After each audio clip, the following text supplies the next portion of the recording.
আশা করি সবাই ভালো আছেন। আজকে আমরা হাজির হয়েছি ঢাকা থেকে কীভাবে সড়কপথে সহজেই দার্জিলিং পৌঁছানো যায় সেটার অভিজ্ঞতা নিয়ে। পুরো ভিডিও জুড়ে থাকছে খুঁটিনাটি সকল তথ্যাদি, যা আপনার ভ্রমণকে করবে অনেকটাই সহজ।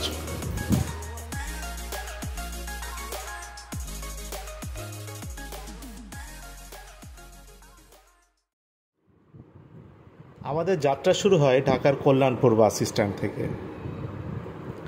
রাত্রি 8টায় বাস ছেড়ে বুড়িমারি স্থলবন্দরে পৌঁছায় সকাল 7টায়। অবশ্য প্রতিমধ্যে বাস একবার ভ্রমণ বিরতি দেয় বগুড়া জেলার ফুড ভিলেজ রেস্টুরেন্টে। সকালে বাস থেকে নেমে ফ্রেশ হয়ে বুড়ির হোটেলে নাস্তা করে নেই। ইমিগ্রেশন শুরু হবে সকাল 9টায়, তাই হাতে কিছুটা সময় পাওয়া গেল। আসুন এই সুযোগে আপনাদের সাথে কিছু তথ্য শেয়ার করে রাখি। আমরা শ্যামলী পরিবহনের এসি বাসে করে বুড়িমারি স্থলবন্দরে পৌঁছাই, যেটি আমাদেরকে কাটাগাড়িতে শিলিগুড়ি পর্যন্ত পৌঁছে দিবে। ভাড়া পড়েছে জনপ্রতি 2000 টাকা।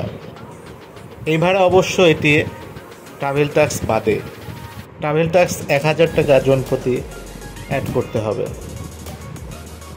শ্যামলী পরিবহন ছাড়াও এই রুটে শ্যামলী এনআর, হানিফ, বুড়িমারি এক্সপ্রেস সহ কিছু গাড়ি এই রুটে চলাচল করে।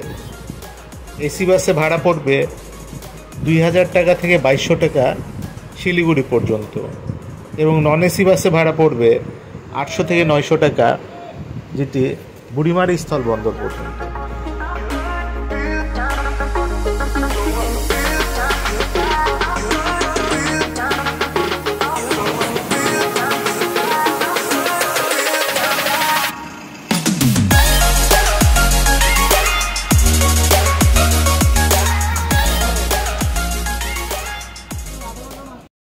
সকাল 9টায় ইমিগ্রেশন শুরু হলে শ্যামলী পরিবহন কর্তৃপক্ষের সহায়তায় 1 ঘন্টার মধ্যেই আমাদের উভয় বর্ডারের কাজ সম্পন্ন করে ফেলি। এক্ষেত্রে অবশ্য জনপ্রতি 100 টাকা পেপার ওয়ার্ক বাবদ দেওয়া লেগেছে ট্রাভেল ট্যাক্সের 1000 টাকার সাথে।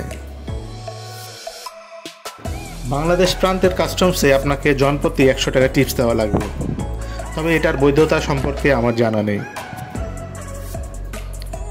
আর একটা কথা শেয়ার করে রাখি, যদি বাংলা টাকা বহন করেন তবে অবশ্যই চ্যাংড়াবান্ধা বর্ডারে টাকা এক্সচেঞ্জ করে নেবেন। এই জায়গায় সবচেয়ে বেশি রেট পাবেন।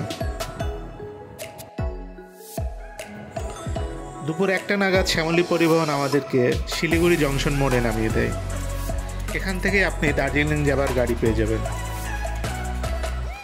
শেয়ারে জনপ্রতি 250 রুপি, আর রিজার্ভ করলে 1500 থেকে 2000 রুপির মধ্যে আপনি গাড়ি পেয়ে যাবেন।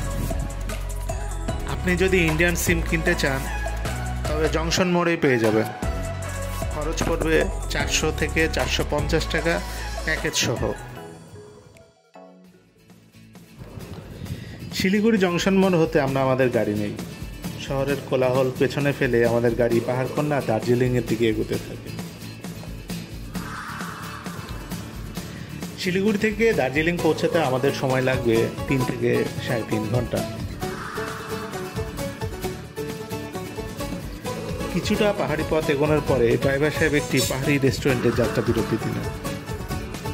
এটিকে অবশ্য পুরোপুরি রেস্টুরেন্ট বলা যায় না, সামনের দিকে দোকান আর ভেতরে বসত বাড়ি। কি হচ্ছ?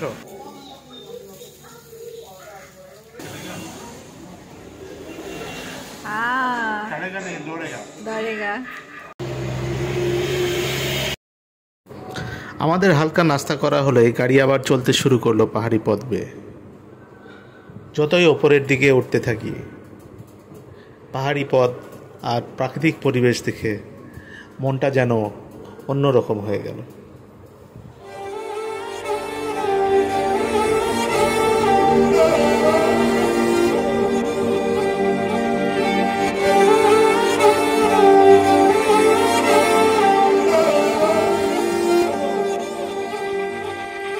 हम जो चलने लगे हैं ये रास्ते, आहा मंजिल से बेहतर लगने लगे हैं ये रास्ते।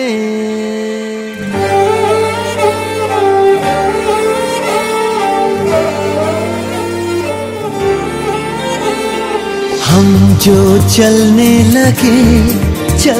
लगे हैं ये रास्ते, हा मंजिल से बेहतर लगने लगे हैं ये रास्ते।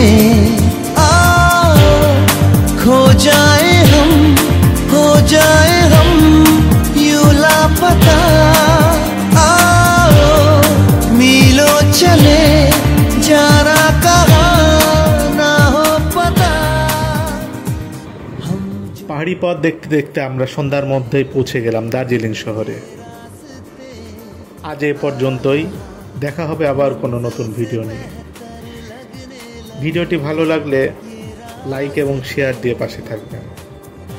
আর নতুন নতুন ভ্রমণ ভিডিও পেতে আমাদের চ্যানেলটি সাবস্ক্রাইব করে আমাদের পাশে থাকবেন। ধন্যবাদ সবাইকে। कैसे कोई रास्ता नया सा मिले, तू भी चले मैं भी चलूं, होंगे कम ये तभी फासले।